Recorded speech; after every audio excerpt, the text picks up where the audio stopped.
Ali Bouhabid, consultant en secteur public. La réflexion sur le modèle de développement est la bienvenue, elle intervient dans un contexte particulier. Je pense qu'il y a deux approches complémentaires. La première consiste à poser la question de savoir quels sont les choix de politique publique qui méritent d'être infléchis, revus, révisés complètement.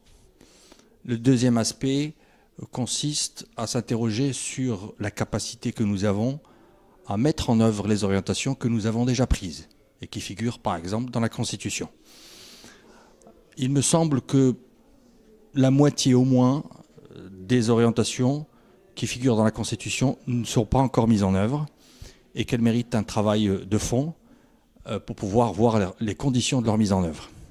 Et c'est là un gros sujet qui devrait nous mobiliser et qui devrait sans doute conduire à un certain nombre de, sinon de rupture, du moins d'inflexion dans nos modes opératoires. Nous avons un gros problème dans notre pays dans la capacité à implémenter, à convertir des orientations en projets ou en politique publique et à s'assurer de leur bonne mise en œuvre sur le terrain. Nous souffrons en cela. La raison majeure, c'est que nous souffrons de l'absence d'une culture d'évaluation des politiques dans notre pays. Et si une inflexion doit être importée, ou en tout cas si un apport ou une innovation devrait être apportée à ce modèle de développement, c'est bien l'introduction de ce réflexe évaluatif qui doit être un réflexe usuel, naturel, dans tous les projets que nous mettons en œuvre.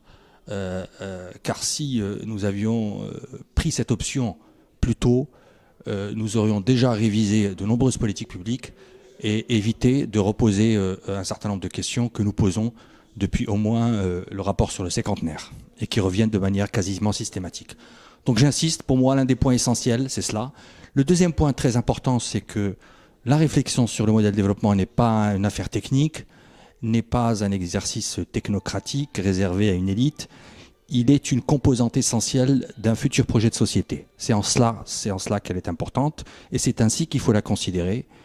Et qui dit projet de société dit que cette réflexion sur le modèle doit pouvoir donner lieu à une appropriation et à une mobilisation de l'ensemble des acteurs de notre pays. Il faut susciter un processus d'identification à ces orientations nouvelles.